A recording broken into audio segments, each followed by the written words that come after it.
क्या आईपीओ है? Primary market में 2026 की अगर हम बात करें तो कुछ ज़्यादा एक्शन नहीं देखने को मिला है। केवल 2-3 आईपीओ ही आए हैं। अभी जो एक आईपीओ खुला हुआ है ना सर, वो है शैडोफैक्स टेक्नोलॉजीज़ का। इसका आज आखिरी दिन है। दूसरे दिन तक आप देखें तो 60% ये ऑलरेडी सब्सक्राइब हो चुका है। जो 2 दिन में हमने राउट देखा ना, बाजार में पूरा जो इम्पैक्ट देखा, उसके बावजूद ये 60% सब्सक्राइब हो गया। अब इसका जो असर है ना, भले ही सब्सक्रिप्शन पर ना दिखा हो ज़्यादा, लेकिन जो इसका ग्रे मार्केट प्रीमियम है ना, उसमें साफ तौर पे देखने को मिला। केवल 80 पैसे का ग्रे मार्केट प्रीमियम बचा है। 124 रुपये 80 पैसे पर ये लिस्ट हो सकता है अगर 124 रुपये पर बुक बनती है। टोटल 1900 करोड़ रुपए का बड़ा इशू है, ये छोटा साइज़ नहीं है इसका। अब इसका जो ग्रे मार्केट प्रीमियम है ना सर, मैं उसका एक ट्रेंड आपके सामने रखना चाहता हूँ कि इस तरह से ये मूव किया है ओवर द डेज। 16 तारीख को ये 15 रुपये के आसपास था, यानी कि 124 वाला 139 पे लिस्ट होने की बातचीत थी। फिर ये 9 या 10 के बीच में हुआ, फिर 6 रुपये हो गया, फिर 4 रुपये हो गया, और ये 6 और 4 तब हुआ जब 19-20 तारीख को हमने बाजार में बड़ा एक फॉल देखा है। तो मिड कैप स्मॉल कैप अगर करेक्ट हुए ना, तो ग्रे मार्केट प्रीमियम का भी उत्साह, सेंटीमेंट बिगड़ा है और ये घटकर अब 1 रुपये के भी नीचे आ गया है। सर ये तो ग्रे मार्केट प्रीमियम की बात होगी। बाकी अगर किसी को ऑप्शन तो अब एक ही है ग्रे मार्केट प्राइमरी मार्केट में, क्या इसमें इन्वेस्ट करना चाहिए, पैसा लगाना चाहिए?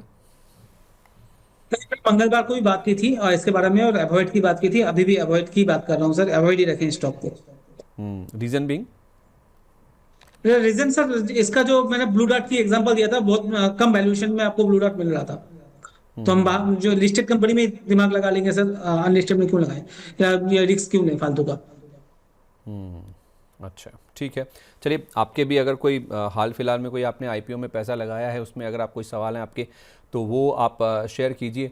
मैं अभी देख ही रहा था, अगर हाल फिलहाल के कोई अगर ऐसे ही कुछ स्टॉक्स हैं जो कि लिस्ट हुए हैं, उसमें सर एक अलीजेबा जी का सवाल है ट्रांसरेल लाइटिंग को लेकर। ये कह रहे हैं कि मेरे पास 740 रुपये के रेट पर रखे हुए हैं ट्रांसरेल लाइटिंग। ज़्यादा टाइम नहीं हुआ है इसको लिस्ट हुए 740 पे लिया हुआ है सर। अभी तो जिस तरह का भाव है इनका काफ़ी नुकसान हो रहा है, 550 रुपये के भी नीचे आ गया ये। क्या राय देंगे आप इनको?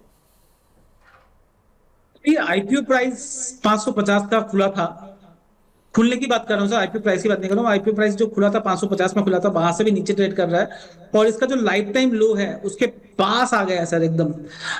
जिसका लो था सर 454 रुपए, और एक दिन के लिए नीचे गया था। वो तो नॉर्मल ट्रेड के हिसाब से गया था, वो हम मानते नहीं है। तो आप नॉर्मल देखेंगे तो अभी के हिसाब से इसका जो स्टॉप लॉस है 440 का लगा लें। बहुत ही खराब हालत है चार्ट पे, तो अभी तो अवॉइड ही रखें।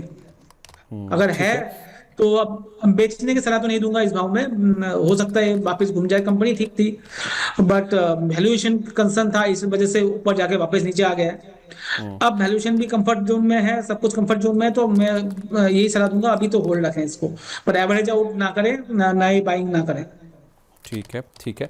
कल सर एक अमागी मीडिया लैब्स की जो लिस्टिंग हुई है, उस पर मुझे आपकी राय दीजिए। कल ये डिस्काउंट पर लिस्ट हुआ, 361 वाला 318 रुपये पर, बाद में शेयर में रिकवरी आ गई।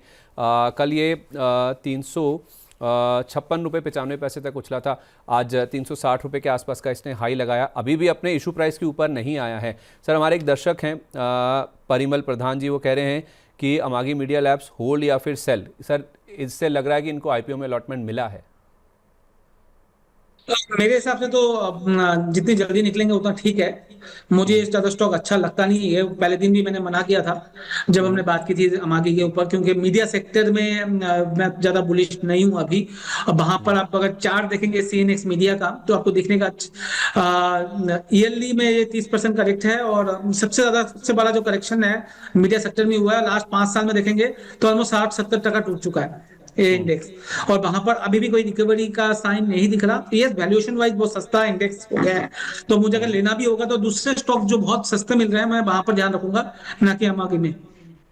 ठीक है, फेयर इनफ। तो इसको नहीं, दूसरे जो स्टॉक और अच्छे हैं, अगर आप सर 1-2 नाम हाईलाइट कर पाएं, वहां पे फोकस करा जाए। नहीं सर, अभी कोई मूवमेंट है नहीं, मगर मूवमेंट आए तो सारेगामा मुझे अच्छा लग रहा है। पी फोकस मैंने एक बात की थी, वो अच्छा लग रहा है। पी फोकस जो मूवी क्रिएशन में बहुत हेल्प करता है, मुंबई बेस्ड कंपनी है। सारेगामा भी अच्छा लग रहा है मीडिया में।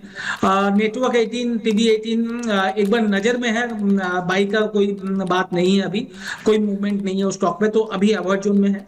बट ये सारे स्टॉक और टिप्स ये मेरे टॉपिक में रहेंगे। जब भी मार्केट घूमेगा, जब भी इंडेक्स घूमेगा, तब इन सारे स्टॉक में मैं नजर रखूंगा।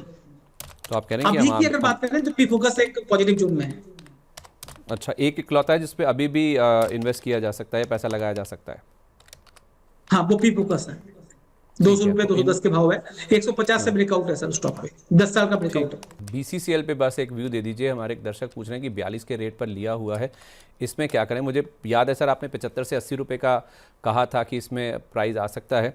अब हुआ कहना है पिछले कुछ दिनों में बाज़ार की थोड़ी हालात बिगड़ गए हैं, तो ये जो करेक्शन हुआ है स्टॉक में, ये कुछ ऐसा तो नहीं इंडिकेट कर रहा कि एक बार पहले नीचे डिप मारेगा, बड़ा फॉल आएगा, उसके बाद फिर इसमें दोबारा एंट्री के मौके बनेंगे? कुकिंग कॉल्स की हम जब बात किए थे, 25 का खुला है और 40-42 में हमने बात की थी, वहां से 2 रुपए सिर्फ नीचे है, ज्यादा कोई नीचे नहीं है। तो मेरे हिसाब से, और हमने बात की थी अगर किसी का 70-75 रखना है तो 32-33 का स्टॉप लॉस रखना जरूरी है। तो 32-33 का स्टॉप लॉस के साथ बने रहिए। किसी को नया लेना है और किसी को वजह से थोड़ा सा करेक्शन और बढ़े और 35-36 में मिले तो एड ऑन कीजिए। मैं भी सर 35-36 का वेट कर रहा हूँ, अगर मिलता है तो शायद मैं अपने पसंदीदा पोर्टफोलियो में और क्लाइंट के पोर्टफोलियो में लूँ। 35 से 36, तो सर इसमें बेस फॉर्मेशन या फिर थोड़ा एक्यूमुलेशन हो जाए उसके बाद करेंगे, या फिर 35-36 का प्राइस आ जाए तो ले लें? 35-36 आएगा तो स्टार्ट कर दूंगा मैं लेना। मैं एक बार में कभी नहीं लेता, तो धीरे मैं धीरे। भी 40-50 टका पहले स्टार्टिंग में ले लूंगा, फिर धीरे धीरे अकोमोडेट करेंगे। बिगड़े हालात में कैसे बनेगी बात? जनता को चाहिए एक ही जवाब, क्या टैक्स का बोझ कम करेगी सरकार? टैरिफ का डर जब तक नहीं होगा पार, मुश्किल में रहेगा कारोबार। रिफॉर्म के एजेंडे से पीछे नहीं हटना है, लेकिन आगे क्या? सबका मिलेगा जवाब जब 1 फरवरी को पेश होगा देश का बजट। बजट 2026 का 360 डिग्री कवरेज सिर्फ मनी 9 पर। इकोनॉमी, शेयर बाजार और आपके इन्वेस्टमेंट पर क्या होगा असर, जानिए और समझिए हमारे साथ दिन भर।